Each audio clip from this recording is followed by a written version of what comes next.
हाय दोस्तों, मैं सुनील कुमार आप सभी का स्वागत करता हूँ अपने YouTube चैनल ज्ञान का सागर प्रयागराज में। आज हम चर्चा करेंगे प्रयागराज के इतिहास का।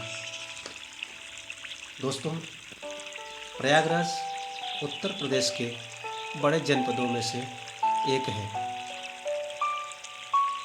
यहाँ गंगा, यमुना तथा गुप्त सरस्वती नदियों के संगम पर स्थित है।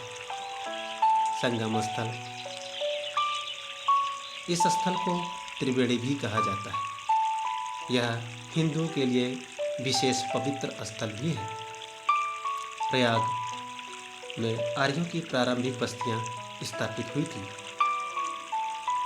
प्रयागराज अपने गौरवशाली अतीत एवं वर्तमान के साथ भारत के ऐतिहासिक एवं पौराणिक नगरों में से एक है।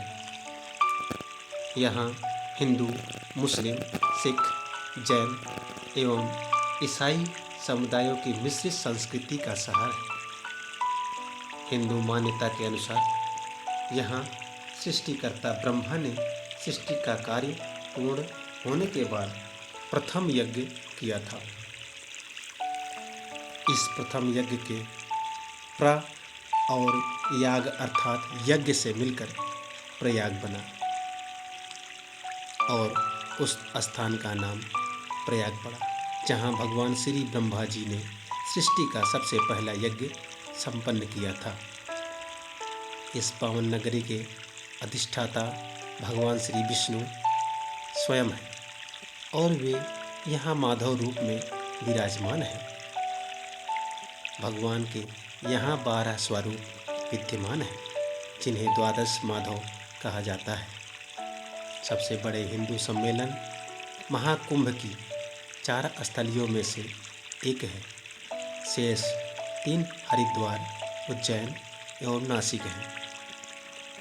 हिंदू धर्म ग्रंथों में वर्णित प्रयाग स्थल पवित्र नदी गंगा और यमुना के संगम पर स्थित है।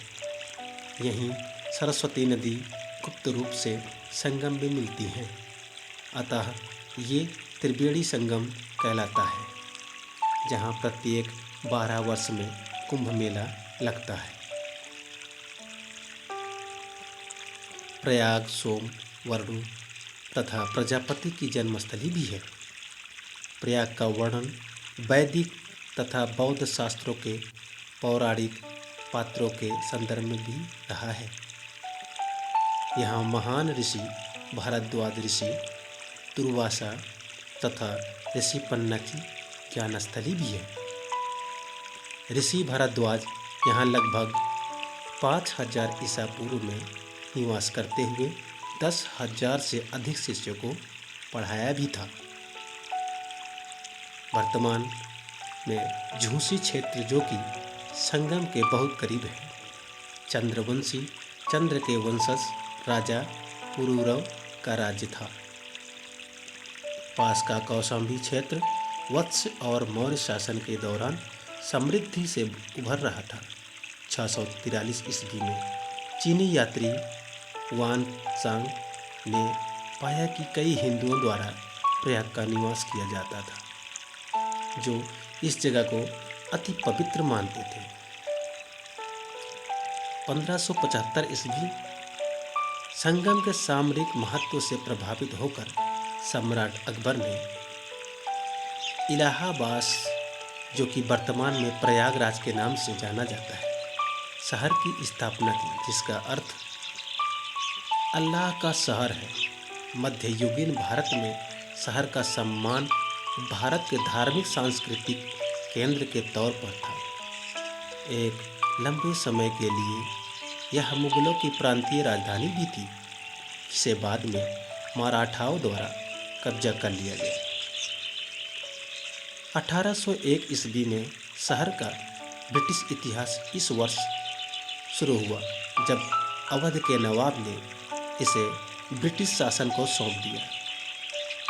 ब्रिटिश सेना ने अपने सैन्य उद्देश्यों के लिए किले का इस्तेमाल किया, जो कि संगम तट के नज़दीक पे है। 1857 ईस्वी में यह शहर आज़ादी के युद्ध का केंद्र था। बाद में अंग्रेजों के खिलाफ भारतीय स्वतंत्रता आंदोलन का गढ़ भी बना। 1858 ईस्वी में आज़ादी के प्रथम संग्राम 1857 के पश्चात ईस्ट इंडिया कंपनी ने मिंटो पार्क में आधिकारिक तौर पर भारत को ब्रिटिश सरकार को सौंप दिया था। इसके बाद शहर का नाम इलाहाबाद रखा गया तथा इसे आगरा अवध संयुक्त प्रांत की राजधानी भी बनाया। 1868 ईस्वी में प्रयागराज न्याय का गढ़ भी बना। जब इलाहाबाद उच्च न्यायालय की स्थापना हुई।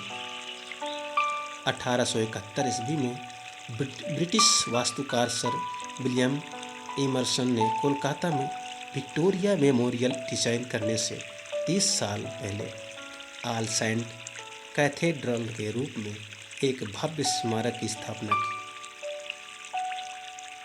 1857 ईस्वी में इलाहाबाद विश्वविद्यालय चौथा सबसे पुराना विश्वविद्यालय था। प्रयागराज भारतीय स्थापत्य परंपराओं के साथ संश्लेषण में बने कई विक्टोरियन और जॉर्जियाई भवनों में समृद्ध रहा है। यह शहर ब्रिटिश राज के खिलाफ भारतीय स्वाधीनता आंदोलन का केंद्र भी था, जिसका आनंद भवन केंद्र बिंदु था। इलाहाबाद वर्तमान में प्रयागराज में महात्मा गांधी ने भारत को मुक्त करने के लिए अहिंसक विरोध का कार्यक्रम प्रस्तावित किया था।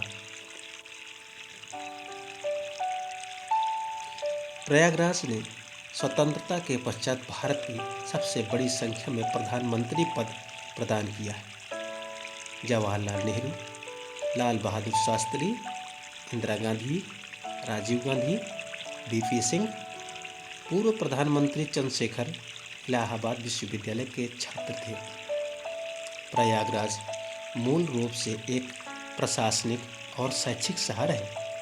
इलाहाबाद उच्च न्यायालय, उत्तर प्रदेश के महालेखा परीक्षक, रक्षा लेख के प्रमुख नियंत्रक, पीसीडीए, उत्तर प्रदेश माध्यमिक शिक्षा परिषद, पुलिस मुख्यालय, मोतीलाल नेहरू प्रौद्योगिकी संस्थान, मेडिकल और कृषि कॉलेज, भारतीय सूचना प्रौद्योगिकी संस्थान, IITI नैनी और इफ़को फूलपुर, त्रिवेणी ग्लास यहाँ का कुछ प्रमुख संस्थान हैं। सभ्यता के प्रारंभ से ही प्रयागराज विद्या, ज्ञान और लेखन का गढ़ रहा है। यह भारत का सबसे जीवंत राजनीति तथा आध्यात्मिक रूप से जागरूक शहर रहा है। तो दोस्तों, ये वीडियो आपको कैसा लगा?